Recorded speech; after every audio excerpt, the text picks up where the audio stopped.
My husband, James, stood there smirking, tossing divorce papers at me like I was nothing, saying I was a useless wife and leaving me for his younger mistress. He was so sure I'd fall apart without him, so utterly confident I'd come begging within a week. But you know what? Karma had other plans, and boy, did it deliver. It was just yesterday when James, my husband of 15 years, dropped the bombshell. He called me useless, said he was moving in with his mistress, Aurora, and then just laughed at the idea of me surviving without him. I was in shock, but looking back, the signs were all there. The small things at first. About 8 months ago, James suddenly got really into fitness.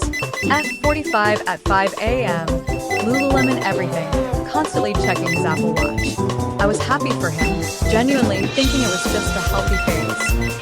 He even got me a Peloton for Christmas, which he never failed to remind me the cost of or how little I used it. Then came the late nights, the hidden texts, the new cologne he claimed was a free sample from Sephora. He started making comments about my appearance, suggesting viral TikTok skincare or Botox, like everyone else. Mind you, I take care of myself. I just wasn't interested in dropping hundreds on La Mer cream or whatever Instagram was shilling. The breaking point was a Tiffany & Company receipt I found in his pocket while folding laundry. Tiffany. We shop at Target, drive a Honda. That set off every alarm bell. I checked our joint account, and my heart nearly stopped. Multiple withdrawals to an unknown account. Our savings slowly draining for 6 months. When he got home, I confronted him, receipt in hand. No excuses, no gaslighting, just that laugh.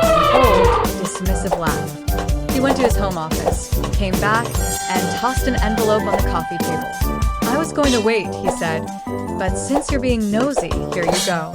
My lawyer says it's a generous offer, considering you contributed nothing. I just sat there, staring at the divorce papers, while he rambled on about Aurora, a fitness influencer from F45, 50K followers, going places. Meanwhile, I was just the wife who supported him through his early career, handled the house, and put my own ambitions on hold because his job came first. The worst part? He'd been planning it for months. He already had a luxury apartment downtown with her. That Tiffany receipt? A promise ring for his mistress, bought with our savings. Let's be realistic, he sneered. You can barely work the Netflix app without my help. You'll be begging me within a week. I'm doing you a favor, teaching you to grow up. I didn't cry. I didn't scream. I just watched him pack his expensive new clothes, his iPad, his gaming console, even our good coffee maker. He left me with the cheap one. After he was gone, I opened my laptop. Our accounts. Money moved since January. Credit card statements for restaurants and hotels I'd never been to. Venmo history that made me sick. I called my sister, Vivian, and she came right over. We stayed up all night making lists, going through everything. The next morning, I called in sick, made an appointment with a divorce attorney, and froze our joint credit cards. Ironically, a TikTok video taught me that trick. It had only been 24 hours, but my phone showed 23 missed calls from him. The first voicemail was angry. The second was threatening. By the 10th, he was practically begging me to talk about this rationally. The first real reality check hit a few days later, staying on Vivian's couch. My card declined for a $30 Amazon purchase. That's when it all started to unravel. James hadn't just moved some money. It was steady transfers of $200 to $300 every couple of weeks, disguised as car maintenance or home repairs. Looking back, I felt so stupid. We had separate accounts, his idea, but I trusted him with our joint savings, where most of my paychecks went. Building our future, he called it. Yeah, right. I found out he'd been taking Aurora to all these fancy places. Definitely more than we ever spent. That new fusion restaurant downtown. $15 appetizers. Meanwhile, he'd complain if I spent $50 at Target on household necessities. The weirdest part? I found receipts for coffee shops near her apartment, movie tickets from dates I wasn't on, just stuck in a drawer with our other paperwork. He wasn't even trying to hide them. Vivian, who works at a bank, called it classic financial abuse, though it felt too dramatic for me. I just felt dumb. Then, at Walmart, I ran into James's cousin, Mateo. Instead of it being awkward, He actually helped me pick out a cheap printer for scanning documents, and then casually mentioned that James had done similar stuff to his high school girlfriend. Would have been nice to know that 15 years ago, but whatever. James kept calling, though less often now, maybe 5 or 6 times a day. The messages switched from angry to weirdly concerned. Just worried about you handling the bills, he texted. As if I hadn't been paying my own phone bill all this time. Aurora even sent me a Facebook message. We should talk sometime. Left her on read. What was there to talk about? She knew he was married.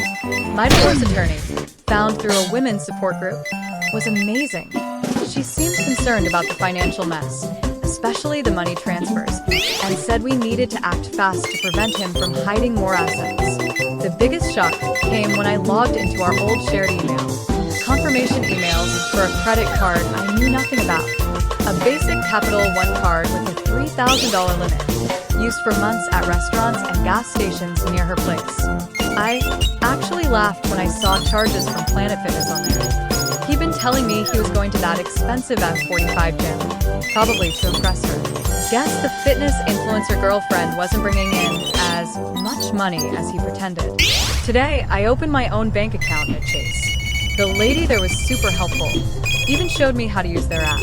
It's not rocket science, James. And I finally figured out why he always insisted on handling Netflix. He had a separate profile set up for him and Aurora. Real classy, James. You know how James was so certain I'd fall apart? Well, karma had a very different script. This week has been wild.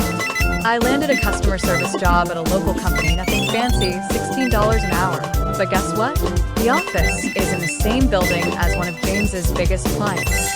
The ones he's always trying to impress. Pure coincidence, I swear. My first day, who do I run into in the elevator? James, in his important meeting suit. The one he maxed out our Nordstrom card for, with Aurora trailing behind him like a lost puppy. His face when he saw me, in work clothes, carrying my new laptop bag, priceless. Aurora just stood there, awkwardly. Here's where it gets good. James always insisted on handling our finances because I was too scattered. But my new manager, Matthew, actually likes how detail-oriented I am. He asked me to help organize some office spreadsheets. So, armed with YouTube tutorials for Excel, I started applying those same skills to all the evidence of James's financial shenanigans. And the best part? I didn't have to do anything dramatic.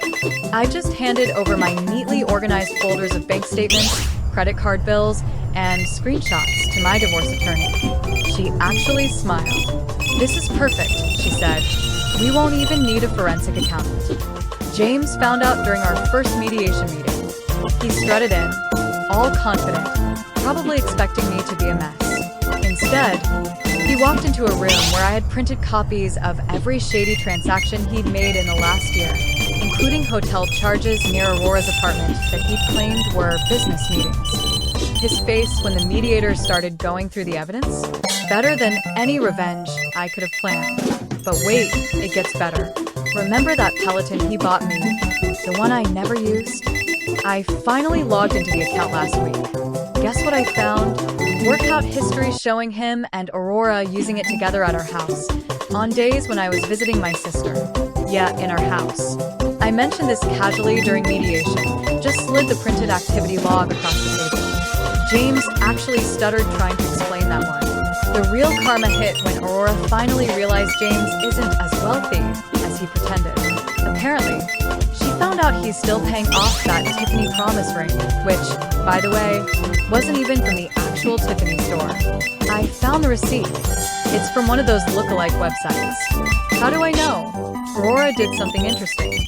She messaged me on Instagram, but instead of "we need to talk" drama, she sent screenshots. Lots of them. Messages where James promised to buy her a car. With what money, dude? Conversations about moving into a luxury apartment he definitely couldn't afford. Even some choice comments about me that will be very interesting additions to our divorce proceedings. "I thought you should see who he really is," she wrote. "I'm done being part of his lies." I didn't respond, just forwarded everything to my attorney. Professional revenge is so much better than drama. The cherry on top? James's mom called me yesterday. Turns out, she's been watching this whole thing unfold in our small town's gossip circle. She apologized for enabling his behavior all these years, and then dropped a bombshell. James got fired from his job. Not because of me. Apparently, he'd been inflating his expense reports for months. All those fancy dates with Aurora, he was charging them to his company card. Part of me, I won't lie, wanted to post all this on Facebook, make him feel as humiliated as I did. But you know what? I didn't have to. He's doing a perfect job of destroying his own reputation all by himself. Instead, I focused on making my new little studio apartment feel like home. Bought some plants from Home Depot. 2 are still alive. Figured out how to mount a TV by myself. YouTube is amazing. And even started learning to cook properly. Turns out, I'm not actually hopeless in the kitchen like James always said. The best revenge? When he created yet another new Instagram account to message me, I didn't even feel angry. Just marked it as spam and went back to watching my YouTube cooking tutorial. Remember how James got fired for expense report fraud? That was just the beginning. I overheard 2 people at Starbucks talking about him, and it turns out he hadn't just been charging dates to his company card at that job. He'd been running the scheme at his last 3 jobs. How do I know? Because Aurora, of all people, started talking. And not just to me, to everyone. After James got fired, he couldn't keep up with all the promises he'd made her. No more Cheesecake Factory, no more Lululemon, no more weekend trips. The final straw? He couldn't make payments on that fake Tiffany ring. Yes, still can't believe he bought a knockoff. Aurora didn't just get mad, she got methodical. Remember all those expense reports James was faking? She had photos. Lots of photos. Apparently, he used to brag to her about how clever he was, showing her all his tricks for gaming the system. She'd saved everything in her Google Photos, thinking it was impressive that her boyfriend was so smart with money. Last week, she made a TikTok. Nothing dramatic, just a story time about dating a guy who turned out to be a fraud. She didn't use names, but she included glimpses of those receipts. The video went viral in our local circle. James's old coworkers recognized the expense report format. Meanwhile, I had my own little victory. Remember that joint Amazon account he kept trying to get back into? I found out he'd been using it to buy gifts for Aurora while we were still together. So I did something petty, but oh so satisfying. I returned everything that was still within the return window. The money went back to my card since I was the original purchaser. The best part? He didn't even notice until Amazon sent him those Rate Your Purchase emails. By then, all the stuff he'd bought Aurora was back in Amazon's warehouse, and the refunds had already cleared. But here's where it gets really good. Yesterday, I was at Target, picking up storage bins for my new place, when I ran into James's sister, Katie. Instead of being awkward, she actually hugged me and spilled some serious tea. James had been borrowing money from their parents, claiming it was for investment opportunities. Turns out, he was using it to maintain his fake lifestyle with Aurora. His parents found out about this during a family dinner last weekend, all thanks to Aurora's TikTok making its way to his mom's Facebook feed. There was apparently a huge scene at Olive Garden, of all places. James's dad was so angry, he actually took back the spare key to their house. James's reaction to all this? Total meltdown. He started messaging everyone trying to do damage control. Made new Instagram accounts to harass Aurora. Kept calling his old job trying to explain. Even showed up at his parents' house at midnight begging them to understand his side. The karma train wasn't done though. Remember how he always insisted on managing our shared cloud storage because I was too disorganized? Well, I finally logged into it last week to download some old photos. Found a folder full of screenshots of his conversations with Aurora from when they first started dating, including some choice messages about their plans for after he left me. I didn't even have to do anything with them. Just forwarded everything to my divorce attorney. She actually laughed and said, "This is making my job very easy." But the absolute peak of all this? Aurora made a follow-up TikTok yesterday. This time, she showed the fake Tiffany ring, complete with screenshots of a sketchy website he bought it from. The video already has 50K views. James tried to come to my workplace to talk about all this. Red begged me to help fix his reputation. Security didn't even let him in the building. Apparently, his scene in the lobby is now on our office's security camera greatest hits. I did something kind of petty yesterday, too. Changed all our streaming passwords, one by one, while watching his Ring camera notifications blow up as he tried to access each account. Netflix, Hulu, HBO Max, even his precious ESPN+. By the third notification, I was actually giggling. And his dream car, that Tesla Model 3 he leased to impress Aurora. Way above our budget, by the way. Got repossessed this morning from the parking lot of the Motel 6 where he's been staying since Aurora kicked him out of their apartment. I watched it all happen from the Dunkin' drive-thru across the street. Didn't plan to be there, just stopped for coffee on my way to work. Sometimes the universe just hands you these moments. I wasn't planning on writing another update, but some things happened recently that feel like a proper ending to this whole saga. It's been 6 months since James left, calling me his useless wife. The divorce is finally official. No dramatic courtroom showdown, just paperwork and lawyers in a bland office. James looked rough, wearing the same Nordstrom dress shirt he used to brag about, but now it's wrinkled and a bit tight. Seems like his fitness influencer lifestyle with Aurora didn't last. Here's where it gets interesting. Remember all those expense reports he was faking? His company didn't press charges or anything dramatic. They just did a corporate equivalent of a shrug, withheld his last paycheck and bonuses, blacklisted him from future employment, and moved on. Turns out, big companies don't like public drama any more than necessary. Aurora left him last month. Not with a bang or a viral TikTok. She just moved back to her parents' place in the suburbs. Apparently, life gets less exciting when your boyfriend can't afford Cheesecake Factory dates anymore.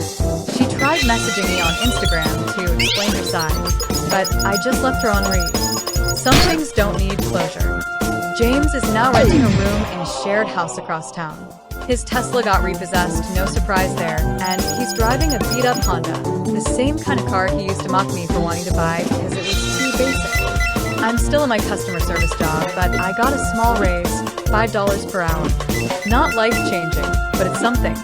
I learned how to do my own taxes through TurboTax. Turns out, it's not the complicated mystery James always made it out to be.